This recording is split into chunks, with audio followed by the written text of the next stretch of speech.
We'll now take questions from the audience. My name is Luke Adowski. I'm a Brooklyn College student.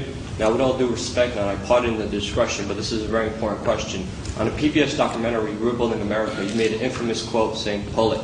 Now, you later released a press release saying that was the firefighters outside World Trade Center Building 7 on 9/11. It's two questions. If you meant to pull the firefighters out, why didn't you say evacuate the firefighters? And there's also FEMA reports and first responders that I know personally that firefighters were already out that building before you made that statement. So can you please clarify your statement?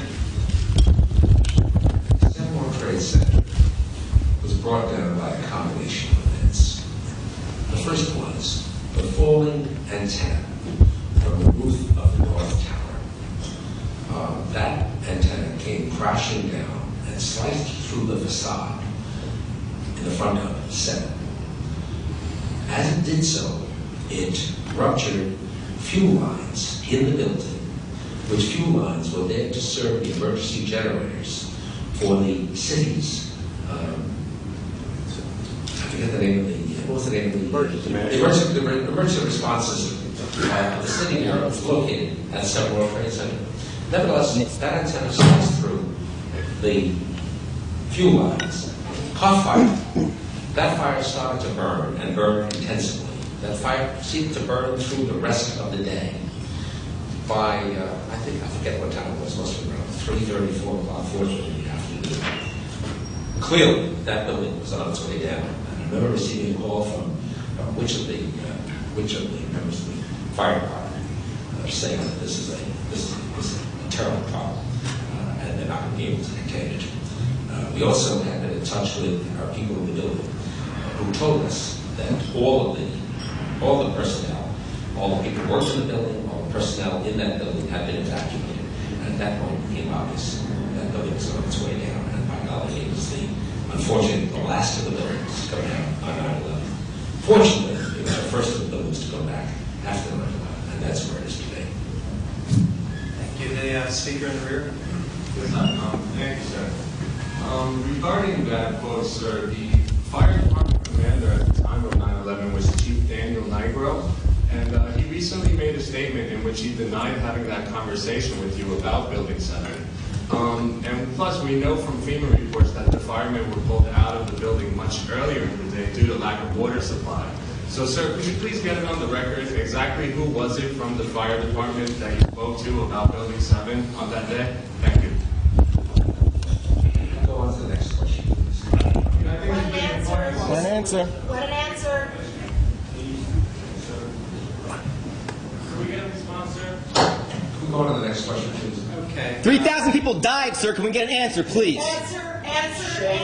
Shame on you. Answer. You know, let me just tell you. Thousands of people's lives were lost on 9/11. There are thousands of pages of testimony as to what transpired. Millions of hours were spent analyzing what caused those Twin Towers to come down and thereafter 7. All of that is public record. We don't have to spend any more time on that. Then why doesn't the government have explanation? Then why doesn't the government...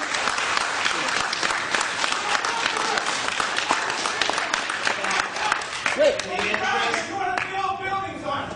You're a criminal. You want to build buildings on it. You're a criminal.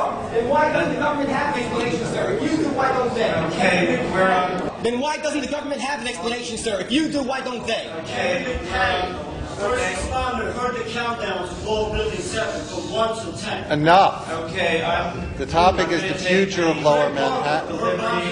Sir, you're disturbing our educational mission here, which is This is education. You don't want to answer the question, but first responders, they know what happened, and they're coming forward. So, yes, thank you for making your points. Our next question, please. Hi. Sir, in the back, sir. Yes, hi. No, in the back is there first. The air in the room, sir, can you guarantee the people in Lower Manhattan the air will be safe to breathe? We have a question in the rear. Sir, please, we have That's a fair question for your future investors. I'm monitoring the questions, please. Why don't you give me that? That's a fair question. Nicholas Frangi. I'm a student as well.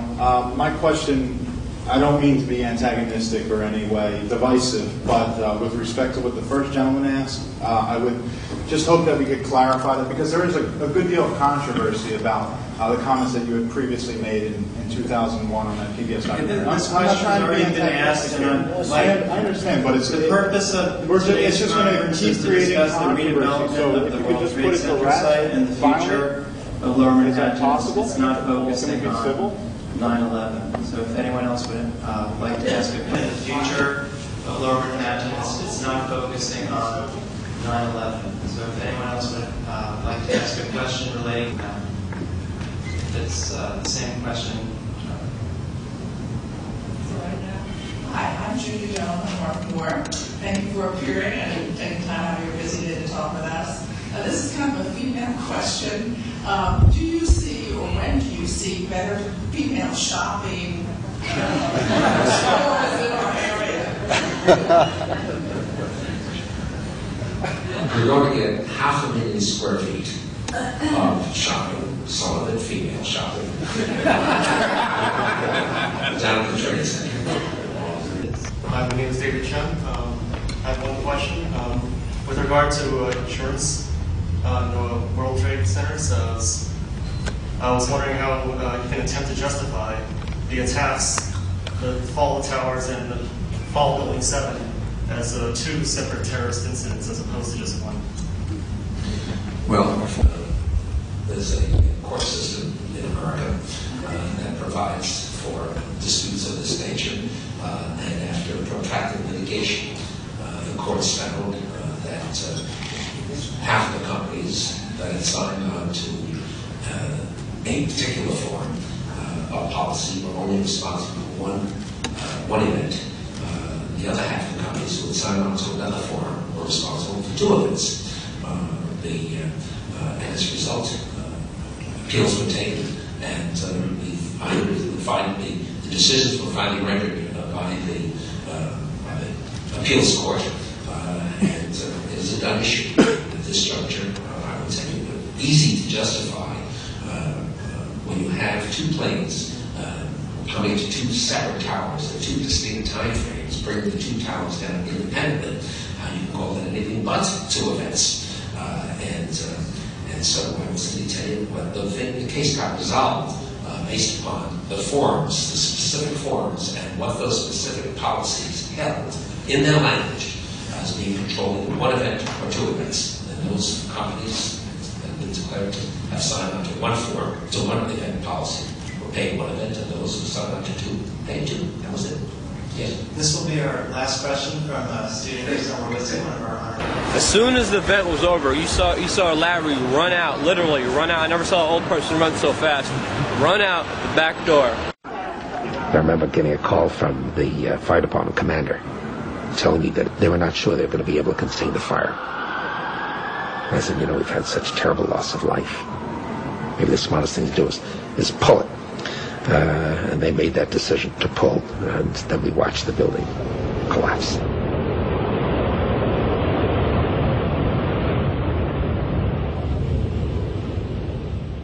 Last few seconds, he took his hand off, and you heard 3, 2, 1, and he was just saying, "Just run for your life, just run for your life."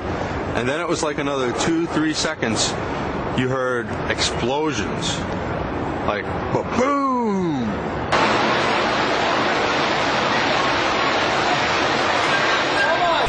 The voice is the same in the back of my jacket.